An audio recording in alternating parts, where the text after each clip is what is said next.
All right, this lesson is going to be over various topics that you would find in your homework assignment number 5. It's a mixture of like solving for a specific variable or the A equals P times B. And we also have some discounts and tax type questions. All right, so the first subject that we're going to go over is solving for a specified variable. So it's very similar to this kind of question where it's something that is kind of abstract, there's no numbers, and you're just trying to solve for a certain letter. So the thing is that you're going to solve these just like if it was an equation. If all of these were numbers except for the s, you would know what to do. So that's kind of the same thing that you'll do here. So we start with figuring out what letter we're trying to be solving for. So in this case is S. So I go to that side of my equation and I want to undo what they're doing to the S. In this case they're multiplying by X. So we know that we can divide by X to get rid of it. What you do to one side of the equation, you're going to do to the other. So I'm left with this. So this was just a one-stepper. So you're doing the order of operations backwards. You do your adding and subtracting first, then your multiply and divide, and then a parentheses, so on and so forth. But you're always going to undo what they do. And just remember, when a letter is next to another letter or a number, that just means they're multiplying. And excuse my fingers, I'm in the middle of staining, so my fingers are very dirty, but I can't get them clean.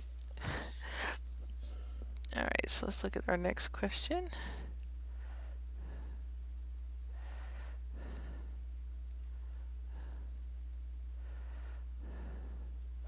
So they're telling us to solve V equals LWH, and we're solving for W.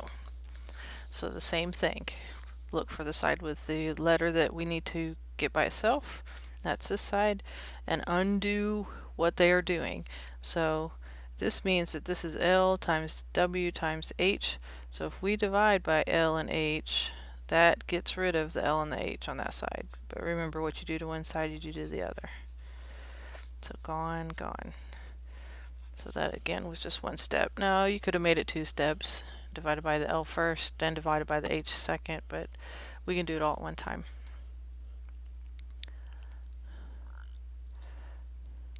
Let's keep skipping. Alright, next one. U equals 7 pi z. So they're telling us to solve for z. So again, look at the side with the variable that you're trying to get by itself. They are multiplying 7 times pi times z, so if we divide by those two, it gets rid of those.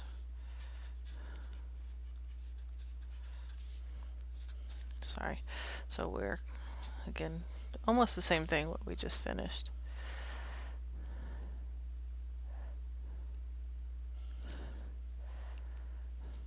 So these all are pretty much similar. So they want us to solve for m. So I'm going to look at that side. We're multiplying m times n to the 4th. So I want to divide n to the 4th. That gets rid of it on one side. And leaves our m on the other side, which is our whole goal.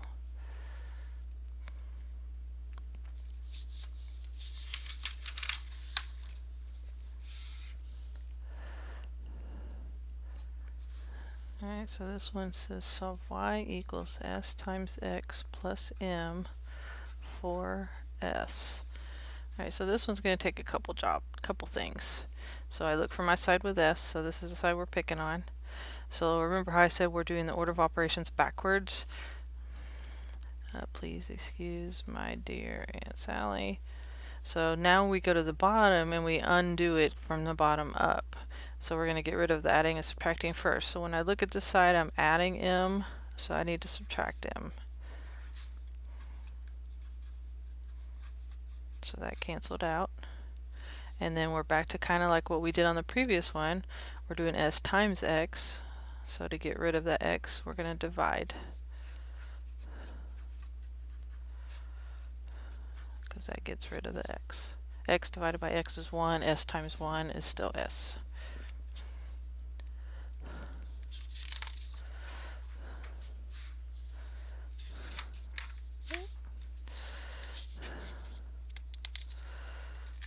I reuse paper when I can. And these are old tests. But it looks like they have writing on both sides. There's one. L equals a half m plus z. And they want us to solve for m.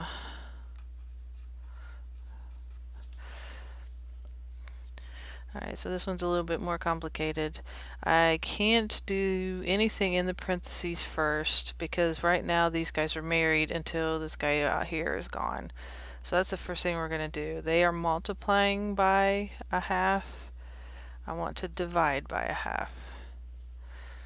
Now, let me go over what this means. L divided by a half. So that's really what this means. But we can simplify this because it means L times, and then you flip it. And then L times 2 over 1 is just 2L. So this reduced down to 2L. This side is gone.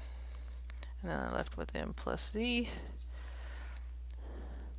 So if we're thinking of the order of operations again backwards,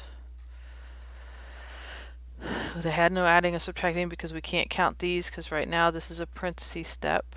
So we went to the multiply divide next and got rid of that. No exponents, and now we did the parentheses, so now we're trying to get rid of the z. And that's our final answer.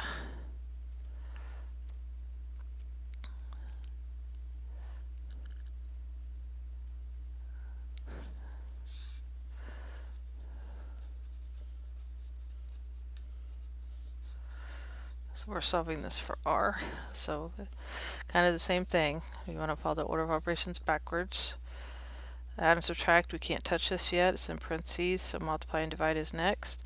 They are multiplying this times this.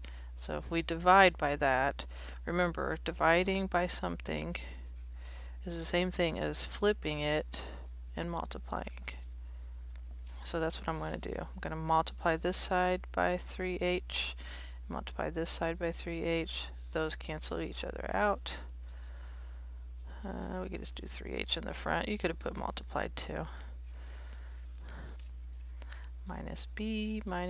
So 3hc minus b equals r. So that gets a little harder.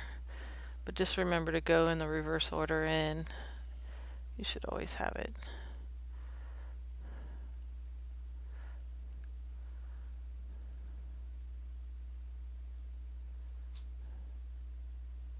Alright, so let's look at the next section. Alright, so now we have the percent formula. So the book teaches A equals B times P, where P stands for the percent, and we always want to write as a decimal. And then B is our base, and you want to remember that the base follows the word of. And then the A is our part. So if it's not a percent, if it's not a base, then it's automatically going to be a part. So the question says, what is 8% of 700? So basically what you're doing is just kind of taking puzzle pieces and putting them in this form. So we want to define all these and then put it back into the formula. Alright, so percent is easy. It's 8%, but we want to write that as a decimal. So remember, it's just moving your decimal over twice. Our base is what follows the word of. And then our A, they don't give, so we don't know that one. That's x. So now I'm going to just plug it back into this formula. So x equals 0.08 times 700. So when we multiply those two together,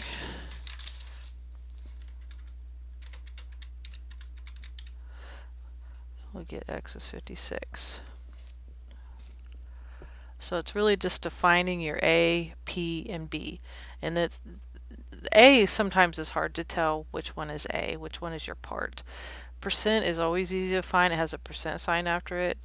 And your B is always easy to find because it always follows the word of.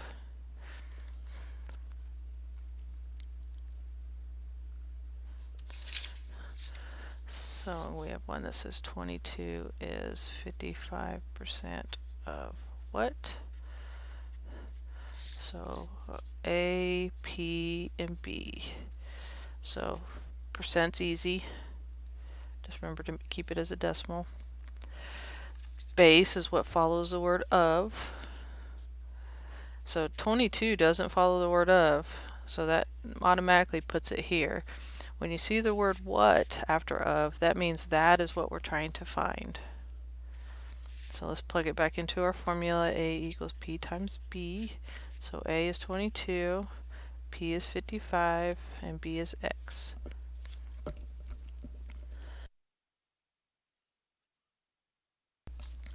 So this is a normal formula where they're multiplying 0.55 times X, so we divide by 0.55. And then we do 22 divided by 0.55, and we come up with X is 40.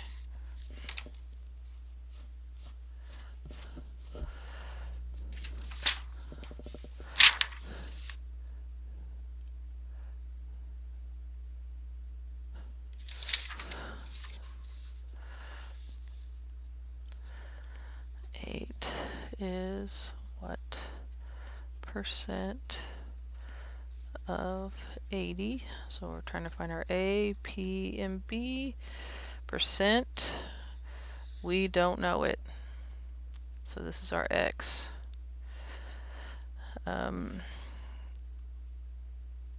Our B is what follows the word of. So that automatically leaves our 8 to go in the A. So A equals P times B. 8 equals